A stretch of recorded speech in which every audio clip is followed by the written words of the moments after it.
Hey everybody, it's Gamma Lad, and today I'm here to make a special video for you guys. Today I'll be giving my first impressions on the game, Little Dragon's Cafe. For those of you who don't know, I was given a review code of Little Dragon's Cafe from my friends over at Aksys, and I've so far put in about 10 hours into the game. Needless to say, it's quite addicting to play, and I've sunk in quite a lot of time. The version I'll be talking about today will be the Nintendo Switch version of it. I was given a code for the Nintendo Switch version of the game. I have not gotten one for the PS4 version yet. I've asked for one, we'll see how that goes. I would like to be able to do a bit more of a comparison between the Switch and the PS4 versions of the game for you guys, so you guys can have a better idea of which version maybe is a better one for you.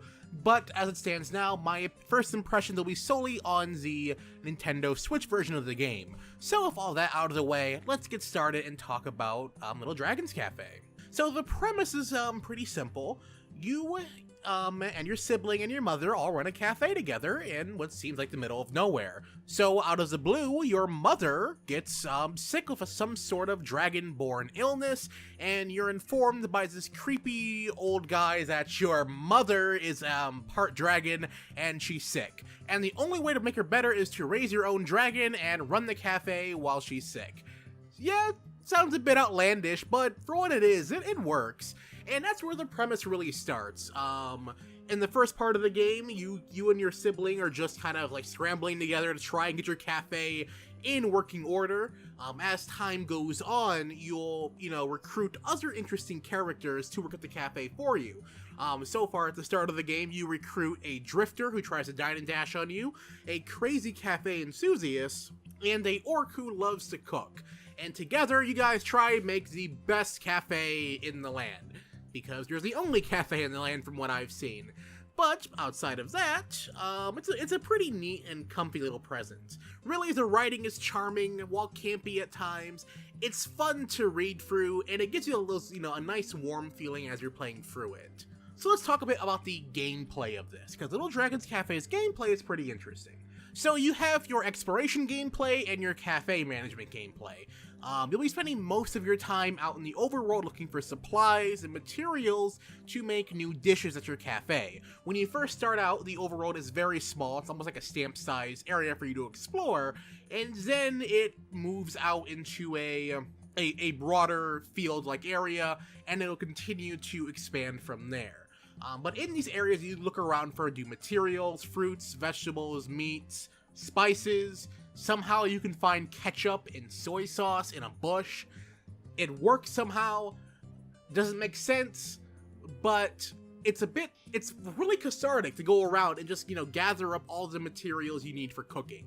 I don't know, I just really enjoyed going around to the different parts of the map, going to different places and new places to see where I can find different things to get different ingredients to serve different things on my menu. So that part of the gameplay is very straightforward. You have a big world to explore, you explore it, you find materials, and you have a dragon that also helps you find those materials, and the dragon will help you find better materials in the future, but for the purpose of the first impressions, I won't go too much into that. But yeah, it's somewhat fun. It can feel a bit repetitive at times, but for me, I enjoyed doing what I had to do. So now on to the cafe management of it all. So when you're not out in the field, there are 2 times of the day where the cafe will be busy, at lunchtime and dinner time. Not breakfast for some reason, just those 2 times of the day. What you have to do is you have to get new ingredients and new recipes.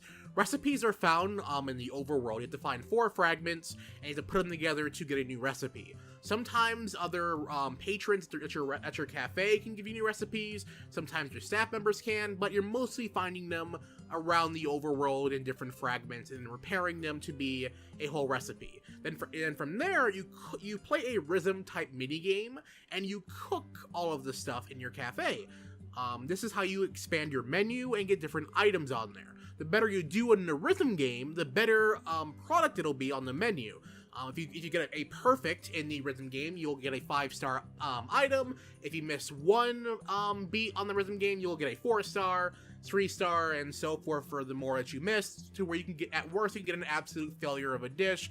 And no, I don't think you can put that on the menu, and I don't think you would want to do that, because you'd probably never get business. Yeah, but honestly, there's something really enjoyable about the cooking minigame part. Like, I enjoyed getting all these new ingredients and trying out different recipe items and making different variations of different items, because sometimes you can cook a dish two different ways. You can cook like a steak and rice bowl, and you can have a salty version of it and a sweet version of it.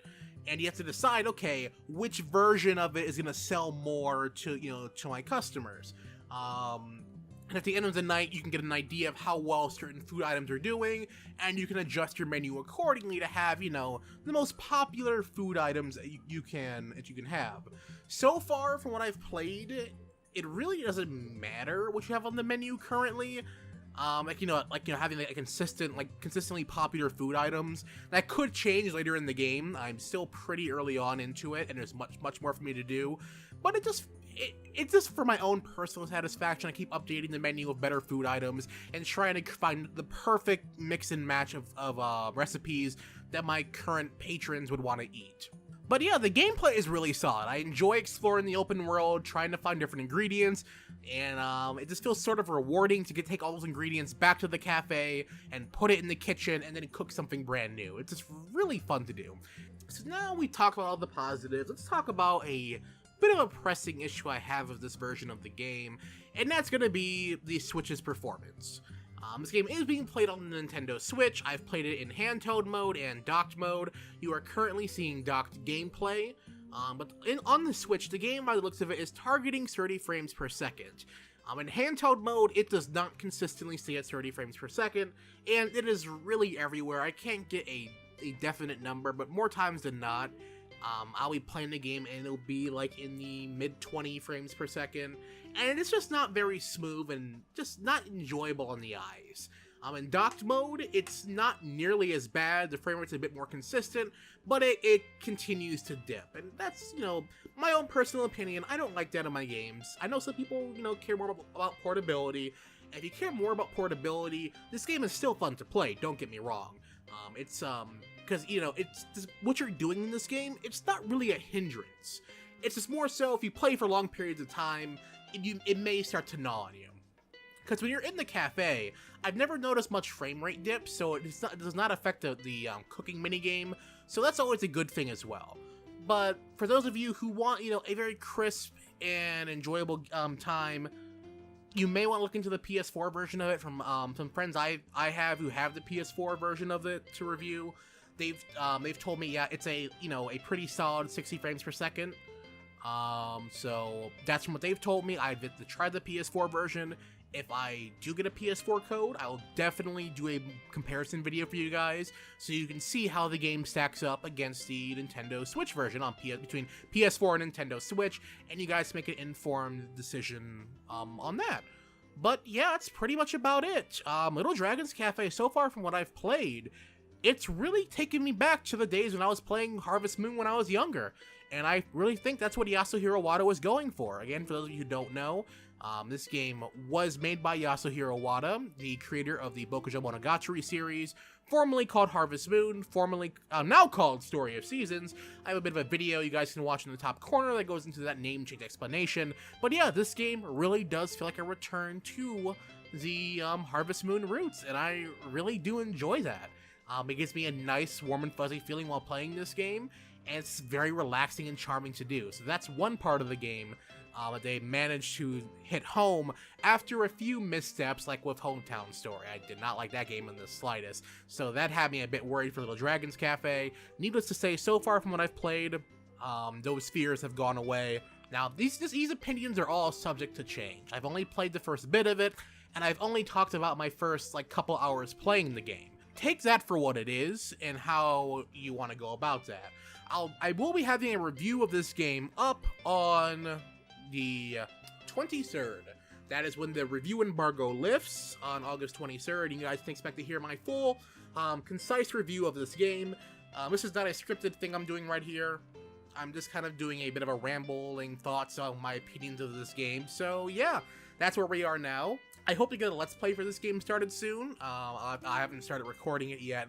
I've been so engrossed in my own playthrough that I haven't had a chance to sit down and to record a Let's Play. I hope to have that started around the same time the review goes up, so we'll have gameplay of the game for you to check out and a review for you to watch as well. So if you're new to my channel, just finding out for the first time through this, subscribe, because if you want to know more about Little Dragons Cafe, I'll have a lot more coverage of this game coming up in the next couple of weeks. Also, if you guys have any questions for me about the game, by all means, leave them down in the comment section below, and if I can answer them within my embargo restrictions, I will answer them. If I get enough questions that I feel like I can answer, I may do a follow-up Q&A video, so by all means, leave as many questions down in the comment section as you guys would like. But yeah, in the meantime, I'm gonna go back and play some more Little Dragons Cafe while balancing my playthrough of Yakuza Kiwami 2. I have a lot to do this week. I hope to see you guys here a lot more coverage of both of those games in the near future. And as always, everyone, thanks for watching.